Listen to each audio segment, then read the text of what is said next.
This one thing could save you thousands of dollars on a trademark application, but so many people skip right past it to their detriment. And no, I'm not talking about some cool little hack or some secret strategy. The thing I'm talking about is a trademark clearance search.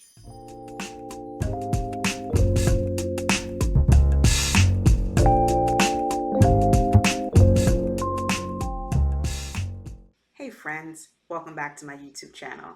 I'm Faith Minton, an attorney on a mission to simplify trademark law for entrepreneurs and business owners so they can better understand their rights. Here you will find tons of easy to understand content to help you learn how to navigate the crazy world of trademarks and to stay on the right side of the law. Now let's start by defining what a trademark is so that we can lay a foundation that we can build upon in the rest of this video. A trademark protects the brand identity of a business. The things most commonly registered as trademarks include things like business names, taglines, logos, but the trademark universe is almost boundless. So almost anything that can tell people who the source of a product or service is may be able to function as a trademark, and you may be able to register a trademark for it. These kinds of non-traditional trademarks include things like building designs and colors and sounds and scents and domain names and hashtags, product packaging, etc.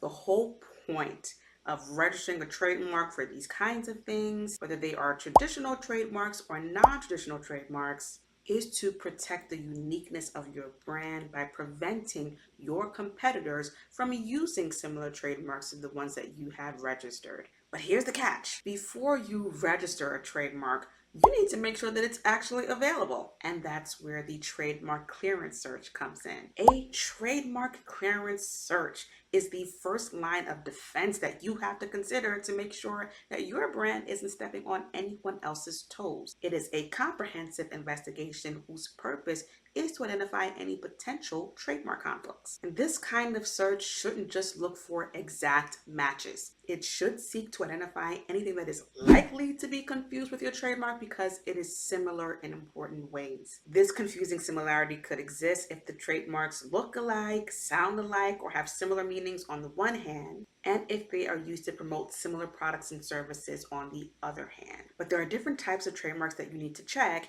and they all matter. First up, there are federal trademarks, those which are vetted and approved by the United States Patent and Trademark Office, also known as the USPTO. This is where people usually start when they're thinking about trademarks because a federal trademark registration can give you nationwide protection for your brand so that you can shut down competitors who are infringing on your brand regardless of where they're located in the country. The USPTO maintains an online database that includes all of the trademark applications that have ever been filed with the agency to make it easy for you to do this kind of search and to check whether the trademark is available in their database. And when the USPTO is reviewing an application, they will also check that database to make sure that the trademark that has been applied for is available too. And that is the only place that the USPTO will look to determine whether your trademark is available, but it isn't the only one that you should check. Because even if the USPTO approves your trademark application, that doesn't mean that you're in the clear and that you never have to worry about any other kind of trademark. Yes, there are other types. You'll need to be looking at state trademarks, which are those that are registered at the state level with the relevant agency in each state. These registrations give ownership and use rights to the trademark owners within the boundaries of that state. So if someone has a state filed trademark registration in, let's say, California, then they have the rights to use that trademark exclusively, potentially in California, even if there is no federal registration. And again, the USPTO is not going to look at the state trademark registration databases to figure out whether your trademark can be approved at the federal level. So when doing a trademark clearance search, you want to make sure to check these state databases as well to determine if there are any potential conflicts that could cause problems for your business later on. Then there are common law trademarks. These are a bit trickier than state trademarks because there's no database anywhere for common law trademarks because they are unregistered. That's the whole point.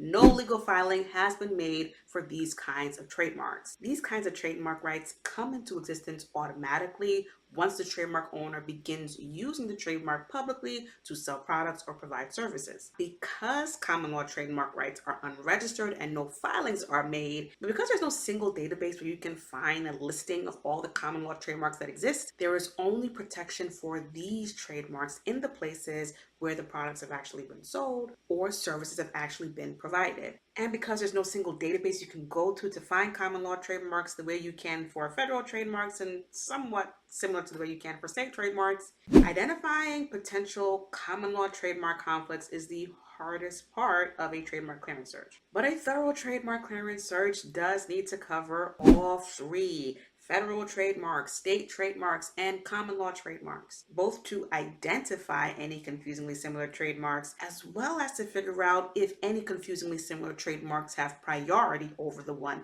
that you want to register. Priority is one of the main deciding factors in trademark disputes, although it isn't the only one to consider. Priority is all about figuring out who has the strongest trademark rights. The first user of a trademark is going to trump any later users of a confusingly similar trademark for similar products and services. So how is that relevant in this context? Someone establishes common law use of a trademark in a particular place, such as the New York City metropolitan area. They have priority to use that trademark in that area, even if someone later gets a federal trademark registration for that very same trademark for the exact same services. Same thing applies to state trademarks. A state trademark that was registered before a federal trademark based on prior use of the trademark will have priority over the federal trademark in a dispute involving use of that trademark in that state. And this is important because federal trademark registrations can be canceled. One of the big reasons for which this can happen is if someone else established prior trademark rights in a confusingly similar trademark. So this is why a comprehensive, thorough clearance search is necessary prior to filing any federal trademark application, because you need to know not only what exists on the USPTO database, you've got to figure out whether there are any state law trademarks that have priority over yours or any unregistered common law trademarks that have priority over yours too. And while you could do your own trademark clearance search, it's probably best to delegate this kind of search to a professional, a knowledgeable trademark attorney. The reason for this is because trademark law is just very, very counterintuitive, and it isn't always obvious what a trademark conflict is. For example, most of us are familiar with the Red Bull energy drink. Well, a trademark application for Pink Cow, for beverages that are not energy drinks, was denied because it was found to be confusingly similar with the Red Bull trademark registration for energy drinks. These kinds of bizarre results are very common in trademark disputes, which is why the best person to assess your trademark for potential conflicts is an attorney who is very familiar with the idiosyncrasies of these kinds of disputes and the laws that are the basis for resolving them.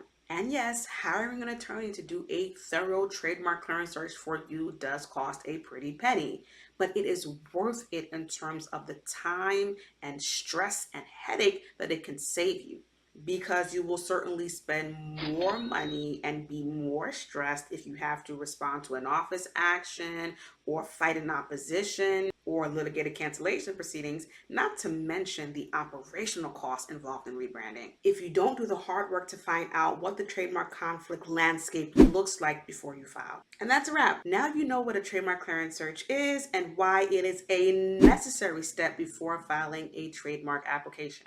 If you enjoyed this video, please give it a thumbs up and be sure to subscribe for more trademark content and to turn on notifications so you never miss when I post a new video. As always, if you have thoughts or questions, please drop them in the comments. I read and respond to each one personally, and I would love to hear from you. Thank you for watching, and see you in the next video.